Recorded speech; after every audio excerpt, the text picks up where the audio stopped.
जय जोहार, नमस्कार। दैनिक छत्तीसगढ़ चैनल देख रहे हैं आप और छत्तीसगढ़ प्रदेश की आज की समस्त प्रमुख बड़ी खबरों को एक एक करके हम आपको विस्तार से बताएंगे। इससे पहले अगर आप छत्तीसगढ़ प्रदेश के हैं और छत्तीसगढ़ के समाचार ठीक इसी प्रकार रोजाना देखना चाहते हैं तो नीचे लाल कलर का सब्सक्राइब बटन दिया है, जिसे दबाकर इस चैनल को आपको सब्सक्राइब करना है। सबसे पहली बड़ी खबर से शुरुआत करें कि अब कवर्धा अमन की ओर जाता दिख रहा है। कर्फ्यू के बीच व्यापमं की परीक्षा का आयोजन हुआ बीते दिन। स्कूल जो है, कॉलेज भी आज से खुलने वाले हैं। सुबह 9 से 3 बजे तक दुकानें भी खुल सकती हैं। बात करते हैं पिछले एक सप्ताह से हिंसा की वजह से परेशान कवर्धा शहर अब अमन की ओर लौट रहा है। रविवार को शहर में कर्फ्यू के बीच 1469 युवाओं ने व्यापमं की ओर से आयोजित प्रवेश परीक्षा में भाग लिया। स्थिति की समीक्षा के बाद कबीरधाम कलेक्टर ने सोमवार से कर्फ्यू पर बड़ी राहत दी है। अब दुकान खोलने का समय सुबह 9 बजे से 3 बजे तक निर्धारित किया गया है। सोमवार से स्कूल, कॉलेज और ऑफिस साथ ही साथ बैंक भी खोले जा सकते हैं। कबीरधाम कलेक्टर रमेश कुमार शर्मा ने कर्फ्यू प्रभावित कवर्धा में बड़ी राहत दी है। कवर्धा शहर के अंदर सभी दुकानों को खोलने का समय सुबह 9 बजे से दोपहर 3 बजे तक निर्धारित किया गया है। रविवार तक यह समय 10 बजे से 2 बजे तक तय था। छत्तीसगढ़ में बिजली कटौती को लेकर के शेड्यूल जारी हुआ है। दिवाली तक रोजाना अलग अलग जगहों पर 7 से 8 घंटे तक बिजली आपूर्ति प्रभावित होने वाली है। पुराने इंसुलेटर और फ्यूज बदलने का काम तेजी से किया जाएगा। शनिवार को कोहका जोन में बिजली बंद रहने की भी सूचना थी। दरअसल बात करते हैं कि जिले में बिजली कंपनी ने मेंटेनेंस की वजह से शनिवार से 7 से 8 घंटे की बिजली कटौती करनी शुरू कर दी है। पहले दिन कोहका जोन के आधा दर्जन इलाकों में सुबह तकरीबन 8 से लेकर के शाम 4 बजे तक बिजली गुल हुई और इस दौरान ट्रांसफार्मर रिपेयरिंग, इंसुलेटर, फ्यूज और लाइन को चेक करके उन्हें बदला भी जा रहा है। दिवाली पूर्व चलने वाले मेंटेनेंस कार्य के लिए कंपनी ने पूरा रोस्टर जारी किया है। Chhattisgarh state power distribution company limited ने के अफसरों के मुताबिक लोगों को बिजली कटौती से परेशानी न हो, इसके लिए अलग अलग एरिया का मेंटेनेंस अलग अलग दिन पर तय किया गया है। लोगों को जानकारी देने के लिए 1 नवंबर तक प्रत्येक दिन किस किस जोन तक कौन कौन सा क्षेत्र प्रभावित रहेगा, इसकी घोषणा पहले से ही कर दी गई है ताकि लोगों को जरूरी और घर के काम जो है रुक ना सके। कई क्षेत्रों में 2 दिनों तक बिजली बंद रहने की भी सूचना है। दरअसल बारिश के दौरान खराबी आती है और इसलिए मेंटेनेंस जरूरी हो जाती है। वैशाली नगर में सुबह 9 बजे तक कटौती की गई है। इधर सुपेला व रिसाली में 12 तारीख को मेंटेनेंस का कार्य किया जाना है।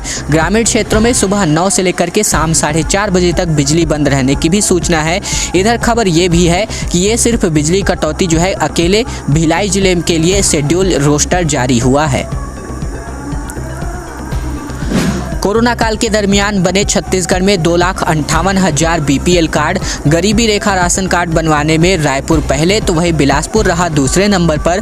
कारण है इलाज व परिवार का बंटना। दरअसल बात करते हैं कि कोरोना काल के 17 माह में छत्तीसगढ़ में 3,32,000 और साथ ही साथ 734 राशन कार्ड बन गए। इनमें से 2,58,312 लोगों ने गरीबी रेखा यानी कि बीपीएल तो वही 74,422 लोगों ने सामान्य यानी कि एपीएल राशन कार्ड बनवाए। मार्च 2020 तक राज्य में तकरीबन 56,17,956 बीपीएल जबकि 8,95,354 एपीएल कार्ड थे। इनमें से 31 अगस्त 2021 तक बीपीएल कार्डधारी बढ़कर 58,76,268 तो वही एपीएल राशन कार्डधारी बढ़कर 9,69,776 हो गए। इनमें से रायपुर जिले में सबसे ज्यादा 59,965 बीपीएल कार्ड बने और इस मामले में दूसरे नंबर पर बिलासपुर जिला रहा, जहां 23,409 परिवारों ने बीपीएल कार्ड बनवाए। बता दें दुर्ग में सबसे ज्यादा एपीएल कार्ड बने हैं। मौसम जो है लगातार लोगों को बीमार करता दिख रहा है। 15 दिनों के दरमियान 13,000 से अधिक लोगों को वायरल फीवर हुआ। इनमें से 55% बच्चे शामिल हैं। कभी गर्मी तो कभी अचानक बारिश, बुखार, जुकाम, खांसी से लगातार आदमी जूझ रहे हैं। अस्पतालों में इस वजह से भीड़ भी बढ़ती दिख रही है। दरअसल बिलासपुर में वायरल फीवर का अटैक जारी है। मौसम के करवट के साथ हुए वायरल अटैक से घर घर में बुखार के मरीज मिल रहे हैं। अस्पतालों से मिल गए आंकड़े बता रहे हैं कि बीते 15 दिनों दिनों में 13,000 से अधिक मरीज शहर के सरकारी और निजी अस्पतालों में इलाज करवाने के लिए पहुंच गए हैं। इनमें से बड़ी संख्या में 55% बच्चे भी शामिल है। वायरल फीवर के मरीजों को पहले कोरोना जांच की जा रही है, वहीं इसके बाद डेंगू की जांच भी किया जा रहा है। राहत की बात यह है कि लोग डेंगू और कोरोना की चपेट में नहीं आ रहे हैं। वायरल फीवर की चपेट में आने से बच्चों में ओपीडी का आने का सिलसिला लगातार जारी है। सिम्स हो गया, जिला अस्पताल हो गया, आयुर्वेदिक हॉस्पिटल, सभी सरकारी और साथ ही साथ निजी अस्पतालों में रोजाना 900 मरीज सर्दी, खांसी, बुखार, सिर दर्द, पेट दर्द सहित अन्य परेशानियों की पीड़ा का इलाज कराने पहुंच रहे हैं। 9 में से 55% यानी कि लगभग 495 बच्चे औसतन यहां पर इसी के हैं।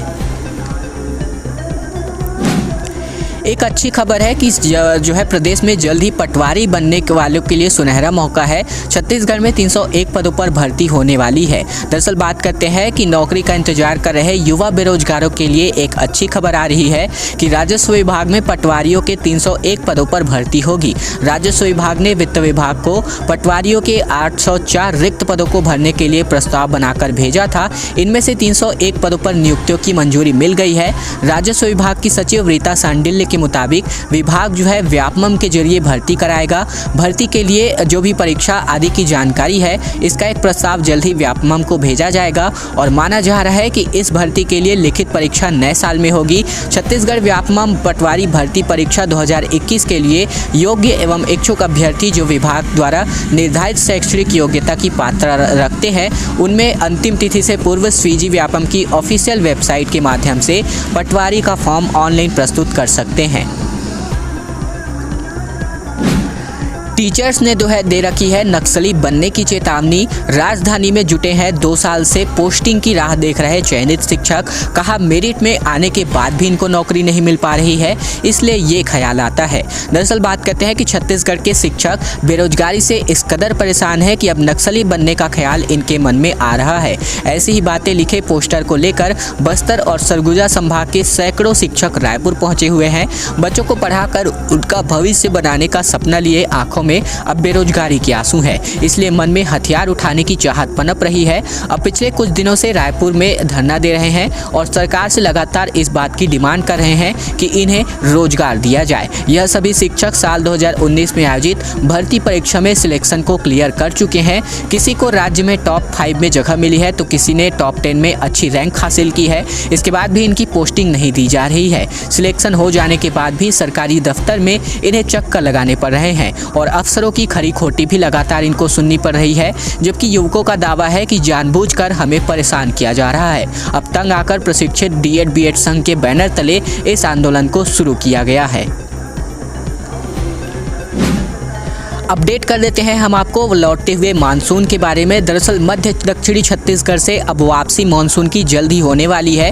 अंबिकापुर से मानसून की वापसी की प्रक्रिया भी शुरू हो गई है। इसके अलावा बारिश के आसार भी दिख रहे थे। दरअसल बात करते हैं देश के उत्तर पश्चिमी हिस्से में देर से शुरू हुई मानसून की वापसी ने शुक्रवार शनिवार को रफ्तार तेज बढ़ा दी थी। इधर शनिवार सुबह तक उत्तर और उत्तर पूर्वी हवा छत्तीसगढ़ के अंबिकापुर तक पहुँच गई थी और जो आगे भी बढ़ चुकी है। हवा की दिशा बदलना ही मानसून की वापसी है, यानी कि उत्तरी छत्तीसगढ़ के अंबिकापुर और आसपास से मानसून विदा होने लगा है। हालांकि बाकी हिस्से में मानसून अभी भी सक्रिय है। मौसम वैज्ञानिकों का कहना है कि अगले 1-2 दिन में प्रदेश के कुछ और हिस्से में मानसून लौटने लगेगा। हफ्ते भर में मध्य दक्षिणी छत्तीसगढ़ से मानसून की वापसी हो जाएगी, लेकिन इससे पहले रविवार को मध्य छत्तीसगढ़ के मैदानों और बस्तर में हल्की वर्षा के आसार थे, जो कि हुई भी है। इधर छत्तीसगढ़ में 10 अक्टूबर से मानसून की वापसी शुरू होती है, लेकिन इस बार 15 अक्टूबर तक बस्तर से इसकी विदाई हो जाती है। लेकिन इस साल की बात करें तो उत्तर पश्चिम भारत से ही मानसून की वापसी तकरीबन 17 दिन देर से हुई है और इस वजह से उत्तर पूर्वी हवा धीरे धीरे आगे बढ़ रही है और इस बार 5 दिन लेट से मानसून की विदाई छत्तीसगढ़ से होगी।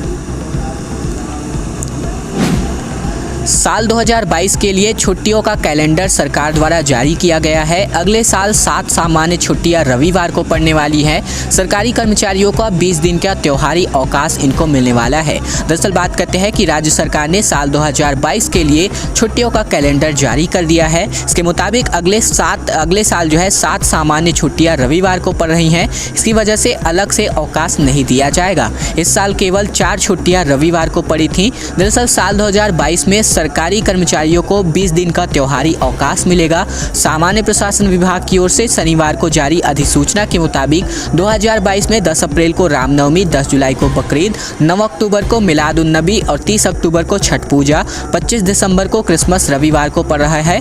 वहीं 2 अक्टूबर को गांधी जयंती और 18 दिसंबर को गुरु घासीदास की जयंती भी रविवार को है। ऐसे में इन पर्व और त्योहारों पर अलग से छुट्टी नहीं दी गई है। 2021 महावीर जयंती, स्वतंत्रता दिवस, हरेली और रक्षाबंधन के त्योहार ही रविवार को पड़े थे और इस साल कुछ सामान्य छुट्टियों की संख्या कुल 23 तय है। 13 दिन तो सार्वजनिक छुट्टी मिलने वाली है। छत्तीसगढ़ में लखीमपुर वर्सेस कवर्धा की राजनीति लगातार गर्माती दिख रही है। किसानों की मौत को लेकर के कांग्रेस का आंदोलन लगातार जारी है। कवर्धा हिंसा पर बीजेपी ने भी अपना मोर्चा खोला हुआ है। तो वही चावल के मुद्दे को लेकर भी 12 अक्टूबर को व्यापक धरना प्रदर्शन होने जा रहा है। दरअसल बात करते हैं कि उत्तर प्रदेश के लखीमपुर कांड को लेकर कांग्रेस देश भर में केंद्र के साथ साथ यूपी के सीएम योगी आदित्यनाथ के खिलाफ राजनीतिक लड़ाई लड़ रही है। वहीं दूसरी ओर भाजपा कवर्धा दंगों को लेकर राज्य सरकार को कटघरे में खड़ा कर रहा है। इधर पार्टी आला कमान के निर्देश पर दोनों ही दल के नेता ने इन मुद्दों को लेकर के स्थानीय स्तर पर भी अलग अलग आंदोलन कर विपक्षी की भूमिका निभा रहे हैं। इधर इसलिए इन दिनों प्रदेश में लखीमपुर बनाम कवर्धा की राजनीति देखने को मिल रही है। कांग्रेस नेताओं का आरोप है कि उत्तर प्रदेश में 3 कृषि कानून के विरोध में चल रहे आंदोलन को दबाने के लिए किसानों को कुचल दिया गया और इस मुद्दे पर कांग्रेस ने केंद्र में प्रधानमंत्री नरेंद्र मोदी के साथ ही उत्तर प्रदेश के मुख्यमंत्री को निशाना बनाया है। यही वजह है कि उत्तर प्रदेश की घटना को लेकर कांग्रेस नेता स्थानीय स्तर पर आंदोलन, धरना प्रदर्शन व मौन रैली का आयोजन कर रहे हैं। बात करते हैं सक्रिय त्योहारी लुटेरों के बारे में। लोकल बदमाशों के अलावा आधा दर्जन बाहरी गिरोह जो है सक्रिय है। सादी वर्दी में भी अब पुलिस जो है अपना काम करने वाली है। बात करते हैं गुरुवार को तकरीबन सिर्फ 7 घंटे के दरमियान ही 3 लूट तथा बुध गुरुवार को मिलाकर लूट की वारदातों में 5 वारदातों के कारण राजधानी के पुलिसिंग पैटर्न बदलने की कवायद शुरू कर दी गई है। शनिवार को दिन भर चले मंथन में अफसर जो है इसी नतीजे पर पहुंचे कि त्योहारी भीड़ की वजह से लोकल बदमाश तो सक्रिय हो ही रहे हैं, साथ ही साथ आधा दर्जन बाहरी गिरोह के आने के संकेत भी मिल रहे हैं। इससे निपटने के लिए बाजारों में बड़ी संख्या में सादी वर्दी में जवानों की तैनाती का प्लान किया गया है।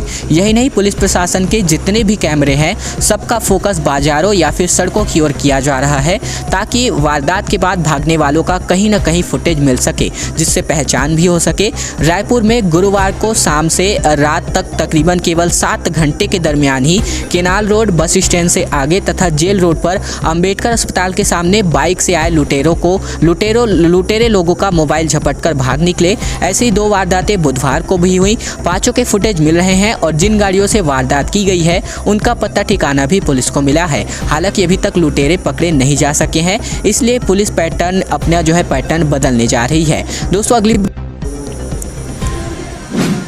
बीजापुर में पुलिस कैंप और सड़क का विरोध लगातार किया जा रहा है। गंगालूर में दर्जनों गांव के सैकड़ों ग्रामीण जुटे हैं। एडसमेटा कांड के दोषियों को सजा और मृतक आश्रितों को 1 करोड़ देने की मांग लगातार बीते कुछ महीनों से की जा रही है। दरअसल बात करते हैं छत्तीसगढ़ के बीजापुर जिले में सड़क और पुलिस कैंप का विरोध करने सैकड़ों गांव के ग्रामीण जो है लामबंद हो गए हैं। इसके अलावा एडसमेटा कांड की न्यायिक जाँच रिपोर्ट आने के बाद उसे परिजन के सामने बताने व दोषियों पर कार्यवाही करने की मांग को लेकर ग्रामीणों का विरोध तेज हो गया है। पिछले 2 दिन से जिले के धुर नक्सल प्रभावित इलाके गंगालूर में ग्रामीण अपना आंदोलन कर रहे हैं।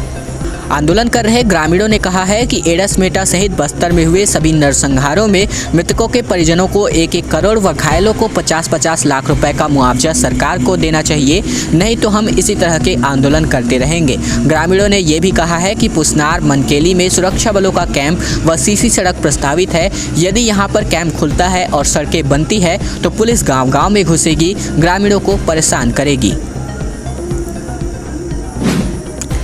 एक महत्वपूर्ण बड़ी सिंचाई परियोजना में लापरवाही का मामला सामने आया है। विभाग का दावा है कि 332 हेक्टेयर में सिंचाई क्षमता वाला है जलाशय, जबकि हकीकत में 10 हेक्टेयर में भी यहां पर सिंचाई नहीं हो पा रही है। बात करते हैं 17 साल में भी बेलसोंगा जलाशय की पक्की नहर का निर्माण नहीं हो पाया है। इस कदर सुस्त यहां पर काम हो रहा है। कुनकुरी विकासखंड के रनपुर इलाके में बेलसोंगा जलाशय जिले की बड़ी परियोजनाओं में से एक है और विभाग का दावा है कि इस इस डैम से 332 हेक्टेयर भूभाग पर सिंचाई की जा सकती है, पर हकीकत ये है कि विभागीय दावों के मुकाबले नगण्य है। इस डैम से बमुश्किल 10 हेक्टेयर भूभाग पर ही पानी पहुंच पा रहा है। इसकी सबसे बड़ी वजह है पक्की नहर का निर्माण न हो पाना। अभी भी इस डैम से निकाली गई नहर कच्ची ही है।